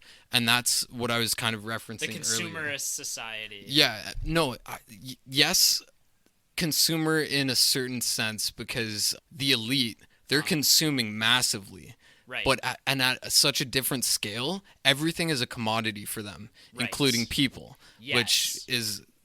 that's like what was happening at the whole orgy scene at the mansion as well. But so Bill he goes up to Ziegler's insanely ornate bathroom that's basically like the size of anyone we know's apartment. Yeah. And he has to take care of this drugged up girl that Ziegler was having sex with. Yeah. As soon as he walked into that mansion and that girl in the mask said, "You are in great danger," Yeah. I wrote down, "Is that the druggy girl?" Oh, you got it so much earlier than I did. I could not figure out who it was. I was thinking of the prostitute that we kind of mentioned earlier kind of thing, but I think we might have skipped the prostitute part. yeah, I don't know if I want to get into that too much. There's just so much more other things to talk about than that. She was essential to certain areas, but we'll see if we come back to that. Yeah, we'll see if we come back to it. So Ziegler is the wealthy man from the original party that what is Bill is aspiring to be, essentially. And there was some interesting discussion online about how Ziegler is essentially the interpretation of Bill's worst self, and Kubrick often adds characters into his films that are a representation of what the worst a main character can be. Oh, that's a really cool reference or like comparison, because the way I interpreted it was actually this has a lot to do with one of the things that I was reading about after, is that he is a representation of what Bill would be at his worst and kind of what he aspires to be, but it's only his morals that hold him back from joining the elite. Mm-hmm. He was never invited because I think he does maintain a certain set of morals, whereas those are all gone for that elite class. Yes. Yeah, I agree with that. The orgy scene, we have the woman telling him he needs to leave. He doesn't. He sticks around against her warnings. And so eventually he's caught and he's basically zeroed out. And they say, you're going to be punished for this discretion. They make him unveil his mask because up to this point, everybody's costumed up wearing the masks. And everyone sees who he is in this at this point. And then the woman who is trying to get him to leave comes to his rescue and says, instead of basically taking him, let me take his punishment instead. Yeah. And the way that everyone's super culty, obviously, in this cult, but they're all elite. And so her statement is, "I'm ready to redeem him." Yes. And the central cult leader, who's the only guy wearing a red costume, he says, "Do you know what that means? Like, that's not something you can take lightly." Yeah. And Bill kind of has this idea that he knows what that means. Uh-huh. And as soon as I saw her up in that section, I was like, is she gonna jump? Is that her punishment? Right. It does mean that she has to die if he's going to live. Yeah. And she did it. Why did she do it? I want to get into that a little bit later. I want to come back to this thought a bit. So they let him go basically, but post-party, he needs to know what's happening basically. He needs to look behind the curtain of the events that he sees, and so he keeps pushing and he keeps researching, and the cult begins to push back. They keep saying, and they offered him one chance when they let him go originally. Yeah. They said, "Do not pursue this. Do not do not search us out. This night never happened for you." And then he doesn't listen. He keeps pushing. An original Bill pre-revelations of his wife would have accepted it there and gone back to his normal life, I think. Potentially, yeah. If he didn't have that experience with his wife, yeah. And so he keeps pushing, and then we see him being followed, which is really kind of stressful. The bald man following really unnerved me a little bit. Yeah, I was like, oh, there's a trench coat guy. This isn't good. Yeah. Trench coat bald guy. What's happening here? But it was obvious that he was following to him. Like the scene where they kind of like have that eye to eye, and he walks across the street and they're staring at each other. Yeah. And he picks up the newspaper. So Bill Hartford stops at a newspaper stand to check if this baldy long coat guy is actually following him. Yeah. He just verifies. He picks up a newspaper, pays for it, and then they just lock eyes. And the trench coat guy doesn't back down. He isn't hiding anything. He's like you know what this is. Yeah, that was so interesting. I loved that. The newspaper had so many interesting things written on it. That's for another view. I'm gonna have to pay attention to that then. So the front of the newspaper said, "Lucky to be alive." And then it went into its own story about someone else who was lucky to be alive. Interesting. And then inside, it referenced a party. Huh. When he sits down in the coffee shop, it references a party. And Right. I didn't pause it at that moment to check what that was, but every little detail was there. The newspaper meant something. Well, and the newspaper is how we found out that the prostitute had died. Yeah. Essentially. She was a Miss New York, Yes. previous Miss New York. So she somehow ended up in this cult. And that's where I realized, oh my god, this is the girl from Beginning. This is, how did I not realize this yet? yeah, I had my suspicions and that verified it. I was like, as soon as I saw her, I was like, and she was trying to get him to leave, I was like, that's her. So yeah, so he goes and he sees her dead body in the morgue to confirm for himself that she's died, basically. And at this point in time, this is when Ziegler, our character from before, calls him to his house to personally have that discussion with him. And he explains to Hartford how they followed him, what they did. He says that the group didn't kill the prostitute, that she OD'd, and that she was just gonna OD anyway, and he had seen her before. And so that's really interesting because I think you could argue one way or the other, and Bill kind of says, like, was that actually what happened? And Ziegler says, do you care? Yeah, Basically. yeah. And that's the thing, is you honestly could argue either way. Like, there isn't a clear answer, and that's something that Kubrick made intentional there, is that honestly, she could have just been acting everything. Like, if you think back to the party and the events that transpired, like, obviously she was aware that he was the black sheep in that room, basically, and she knew to pinpoint him out. But did she say something that basically that made the cult say we can't let her live? Maybe she did just OD. See, I interpreted that very differently, and so I think Ziegler says, like, he alludes to the fact that it was just a big game, it was all fake.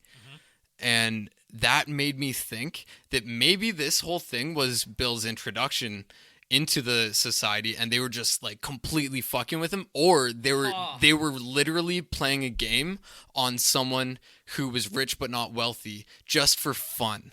And that's where I was going. I was like, is this all just fake? I wrote fake with like a few question marks, and then I was like, wait, not fake. And you honestly, like, you have a valid point there, because Nick Nightingale's the one who introduces him and gets him into this party, and Nick Nightingale was the musician playing at his Christmas party. At that Christmas party.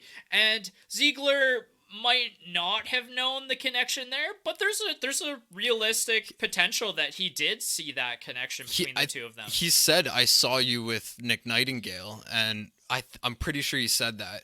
And that's how they knew that's how he got into the party. Right, but Nick and Ziegler, the only hole in this is that you have to rely on the fact that Bill's actually going to follow up and go and see Nick then later. But his ego, Bill Hartford, every time he saw, he would have went over and said, oh, my old buddy who's not a doctor. Yes, that is a great point as well. Yeah, so he would have said that every time, and that's where if it made him feel important. Yeah. The fact that he succeeded in something so difficult, and to just continuously bring that up to someone who he views as lesser, basically. Yeah, exactly. And he's able to joke around with him and act a little bit humble, like yeah, you could have been a doctor, man, and like kind of have a conversation with him without ever stepping from his perceived view as being above him. Right. I still think it's potentially could have all been just a game. I don't think so. It was just a happenstance. No, that's like everyone is completely entitled to their opinion in this film, because it's such an ambiguous story and plot that really anything could be correct. Like, do you think that Nightingale was killed, or did he make it back home? Was he even roughed up? Because Did it matter? did it matter? Yeah. See, there's Yeah. so much to. There's so many questions, and some of them might not matter. Yeah. One thing about that scene, there's so many things about that scene up in Ziegler's office at the end, where one thing that I noticed that I didn't see referenced anywhere was the fact that he offers Bill a whiskey, and he's like, "Oh, that's a good whiskey," and then he's like, "Yeah, it's 25-year-old. I could give you a case," and I was thinking like I bet that Miss New York was about 25 years old. So like there's so many things that you could attach things to, either that or they were, every little small detail was relevant, because these elite people are just trading people, art, influence, and power like a commodity. Yes. Nothing means anything to them. They're just throwing it around. So the 25-year-old case was kind of like I could give you a 25-year-old girl, I could give you a 25-year-old case, whatever. Right. Like, it was all relevant to me. Yeah. Yeah. So I kind of want to talk about Bill's naivety a little bit here. So clearly, he doesn't understand women. He doesn't understand how the world really works at that high power level, at the affluent level above his reach at this point. He didn't know it existed. Yeah. And both of these concepts are just so foreign to him that by the end of the film, both of these in such quick succession breaks him down. And so at the end, we see him telling Alice about everything, and he lets Alice decide for them how they're going to respond, which I think is really important, because up until that point, Alice was just the trophy wife, and he would have been the decision maker, and his opinions were more important than hers because he was a doctor. Yeah. And what's really interesting is at this point in time, she basically just chalks the whole thing up to just a dream, and her suggestions in the end are essentially, let's just go back to our marriage before these revelations of the past few days, because clearly you're not mature enough to handle it. And let's essentially live in the ignorance that we used to live in. And we don't necessarily have to be happy. But as long as we can squint through life without having to consider the demons under our bed, then we can live a better life than if you are to push the problems and the issues that you saw, essentially. Yeah. And that's where the eyes wide shut comes into play. Yeah. She specifically says, "We're awake now." Yeah. And that's throughout the whole movie. I was like, what does eyes wide shut mean? I thought it was just Nick Nightingale, the fact that he was blindfolded and then he saw a little bit. And that's very apt. It's just not for him, it's for Bill. And there's a lot of kind of analogies to dreaming and like the eyes wide shut, or like references to eyes and awake, taking a mask off, yes, being naked and revealed. Even early in the movie, when we see Bill helping Ziegler and the model, he actually says to the model, "Open your eyes, like awake from this overdose," basically. Yeah, kind wow, of thing. I missed that part. Yeah. I don't really agree with you that that's what Alice was saying on your previous point. I don't think she was saying let's go back. I think she was saying like kind of let's go forward with. They're gonna ignore like the dream aspect and what happened, but they're awake as people now and they can see each other, because one of the things that is paralleled here, I'm not sure on the exact numbers, but if you look at the number of women that he wants to sleep with outside of even including the cult thing, it's relevant to the number of women that are circling the red cult leader at the beginning. Really? Yes, I believe it was 7. It was 7. I did count. I wasn't sure if it would maybe be important later. Yeah. You start kind of keeping track of shit just in case it comes up.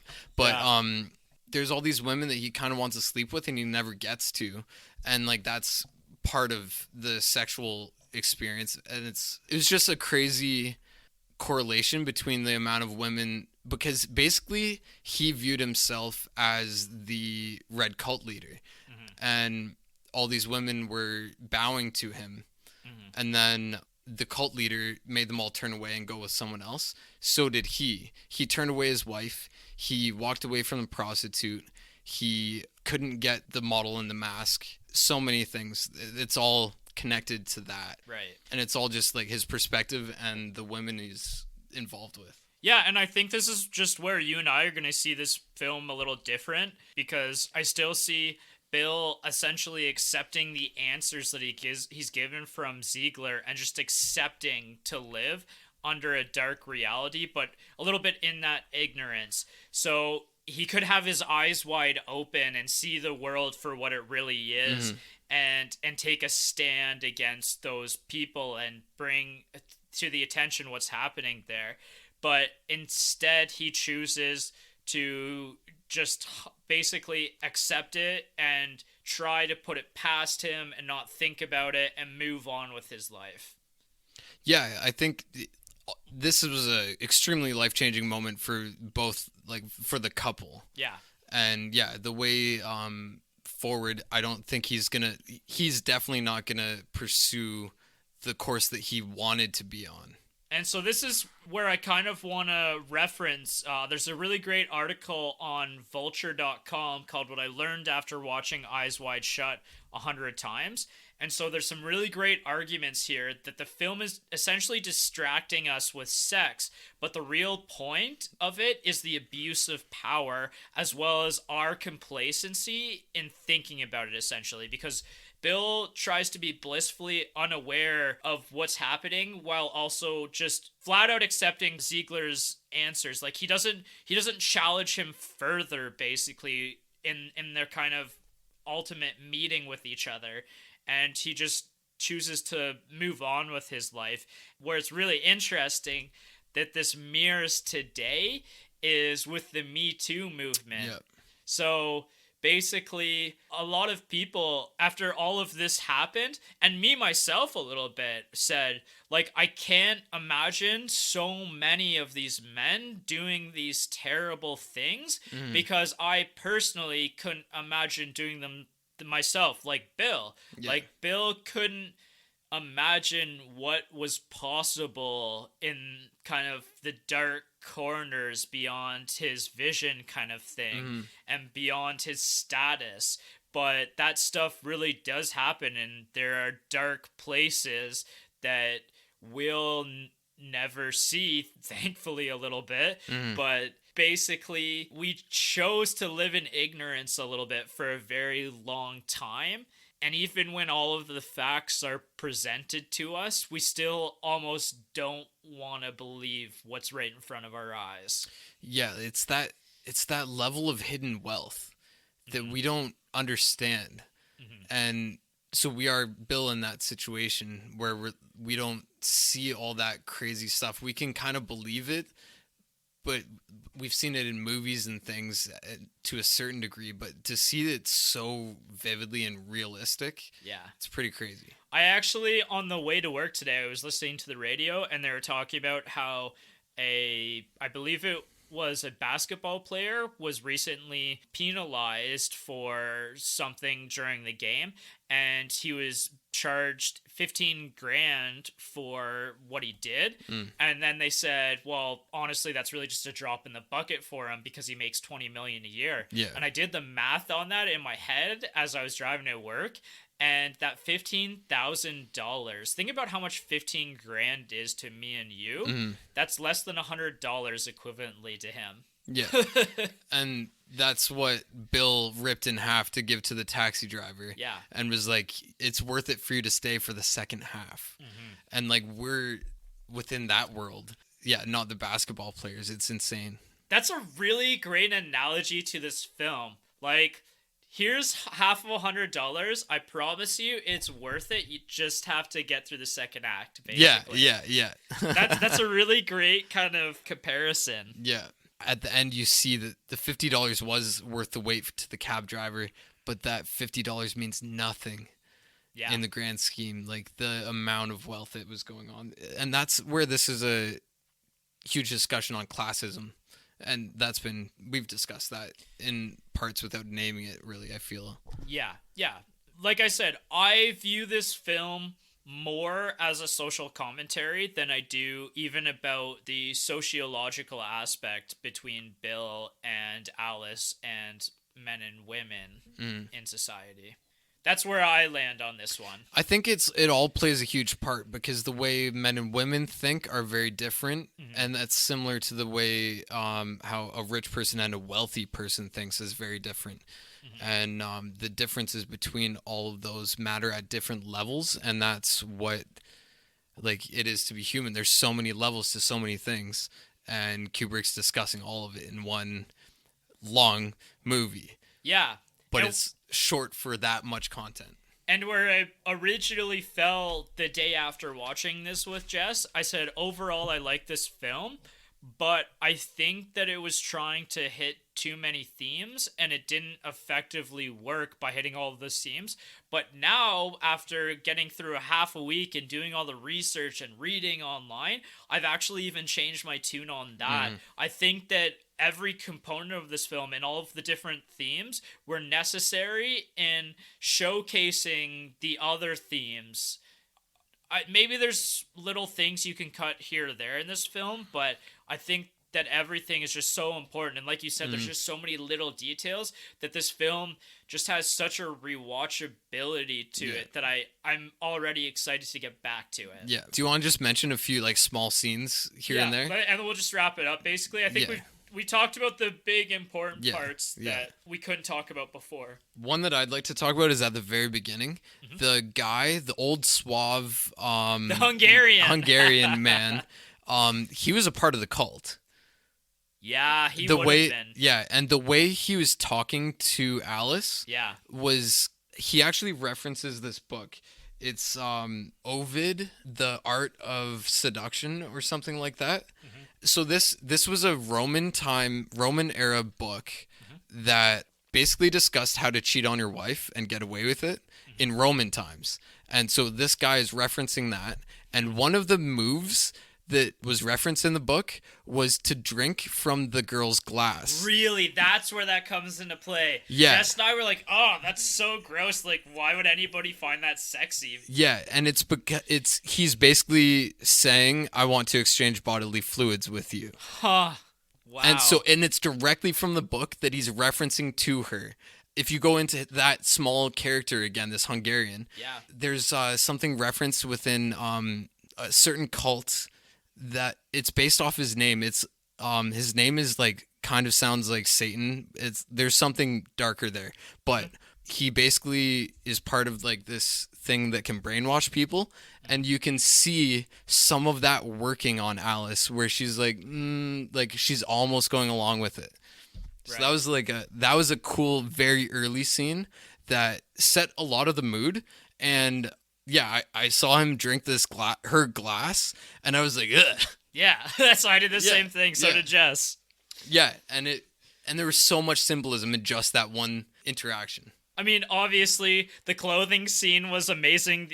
The banter back and forth between Bill and the store owner. Yes, the costume, Yeah, and then when they go back to the back and his daughter just pops out with the two Asian guys and they're having a weird, like, three-way going on. Yeah, and Milich is acting like, what are you doing? He calls her like a whore or something, a harlot. Yeah. And then when Bill comes back to give him back his the costume that he rented from Milich, he sees the two Asian men leaving and the daughter come out, and this is Milich's daughter, who he was like calling a harlot before, but now he's like, do you want to sleep with my daughter? I could set that up for you. And so it's just like another level of like this thing that's going on in society.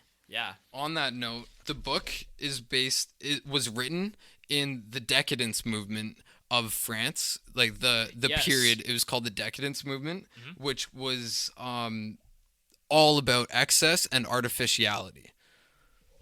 So that's what the writers of that time of Trom Novel, when it was released, that's what they were speaking about because it was happening in their time. Right. And then that's why Kubrick decided to do this in our time, and it hasn't stopped. Yeah, I mean, 50, 100 years from now, it sounds awful and this is a little nihilistic, but I think this film is always going to have a place in society as long as humans are biologically the way that they are. And it's really hard to detract them that. And I don't even want to deflect the blame for it necessarily either. Maybe if everybody watches this movie, then we'll all be like, oh, I see. Yeah. And then we'll just like grow from there, but probably not gonna. Yeah. Just based on like another area of interest for mine, I was into reading Dostoevsky and some of he had a specific era, the existentialists. The whole movie is so similar to Dostoevsky's writing style about following this one person, and like it's always like this one person walking alone and experiencing different things at the different stops. It was just cool for me. Just on a personal note, if anyone's interested in existentialism, Dostoevsky, like this is very similar. The whole journey and adventure that Bill has over that one night is an exploration of his ideals, essentially. Yeah, and it strips down what he thought was reality. It strips away his reality, and then he has to basically be reborn the way he was blubbering like a child at the end. Yeah. Like he fully breaks down. Yeah. And it's just one like night. Maybe it was 2 nights. It was 2 nights because the second night was when he was trying to figure out what happened. I wasn't sure exactly how long the time span was there, but when he met with Ziegler, he said the things that you saw last night were all a dream, essentially. Yeah. One thing that I thought was funny was when he was being revealed in the circle of the cult. I was thinking, is his buddy still playing the piano? Yeah, I thought that too. I was looking for him. Like that was hilarious to me because I was like, he's caught. His buddy's being forced to play his like funeral music basically, and he invited him here, but he can't stop playing. He's blindfolded anyways. Yeah.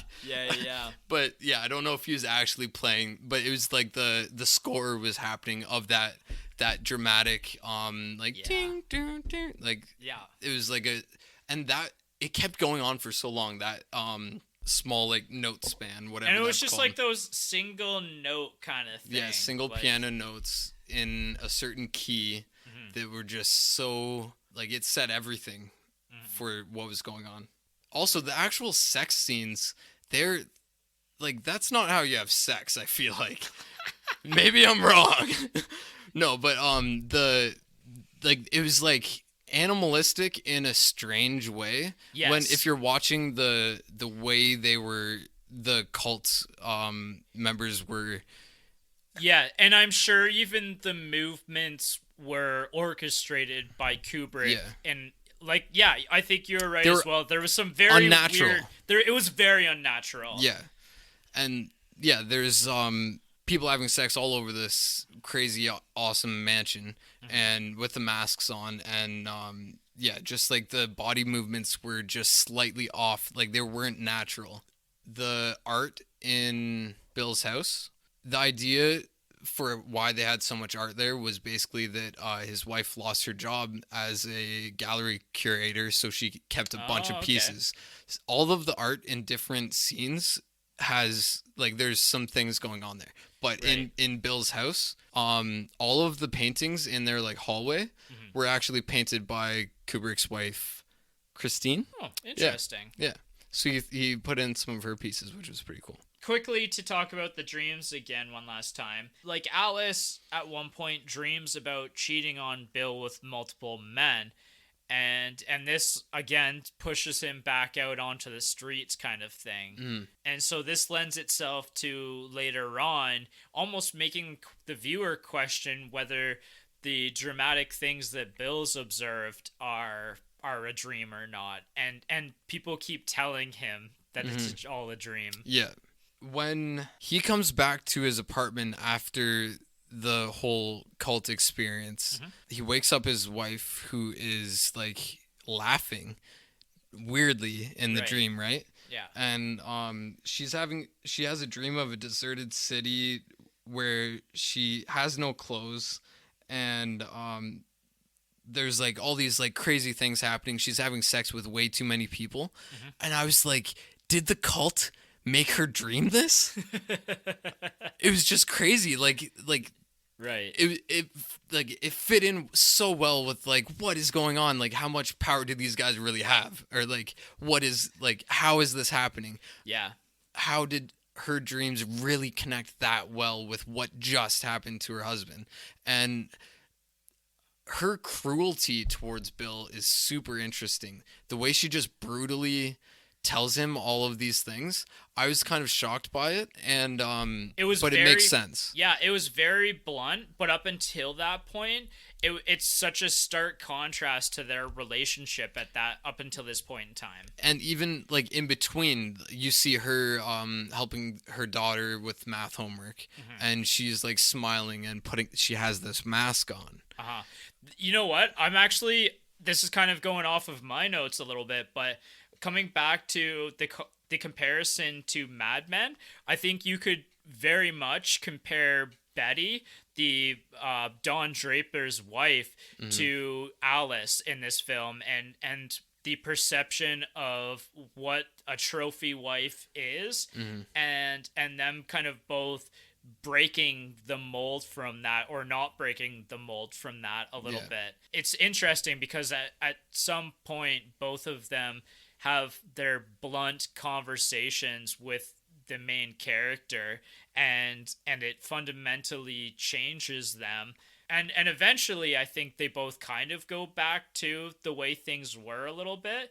They're both kind of characters, like, again, and this is differing opinion from me and you, but I see Alice as basically accepting things at face value and saying to Bill, this is all a dream, let's go back to our marriage, basically. And I don't think they can go back to their marriage, and I think they're going to go forward to something actually healthy for the first time in their lives.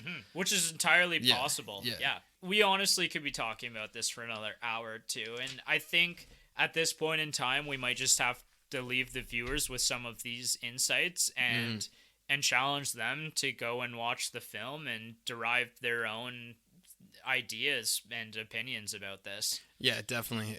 I'm super excited to hear from I really hope some of the viewers can say like I watched this movie and I appreciated it because they maybe experience our podcast. That'd be super cool. That would be great. That's what we're not necessarily looking for.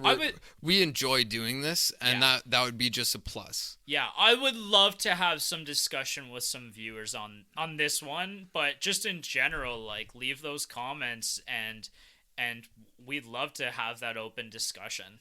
Yeah, tell us some things that we missed, or things to watch out for, or ask questions about what we think about whatever. There's so much to discuss here, and discussing it is the fun part for us, really. I have just as much, if not more, fun discussing these than I do watching them. Yeah. All right. Well, shall we wrap her up? We're well over 2 hours at this point, so I've got a lot of cutting to do. Shit. This one needed it. It was a 3-hour movie. It did need this, and it's just so dense. So, yeah, please, if this film in any way has spoken to you, I mean, at this point, if you're listening, you probably have watched it, but if you have watched it, leave a comment below. We really want to have some discussion about this film. Yeah, or if we helped you maybe go watch it and you hated it, you loved it, you saw some things that we didn't, or whatever. Or maybe we're just a couple of crazy Charlie Days who are just trying to find meaning in nothing. Yeah, exactly. I don't think so. Neither do I. I'm too far down the rabbit hole. Yeah. But Charlie Day doesn't think he's Charlie Day in that situation either. He's right. Okay. Anyways, thanks for watching Vintage Cinema Rewind. We'll see you next time.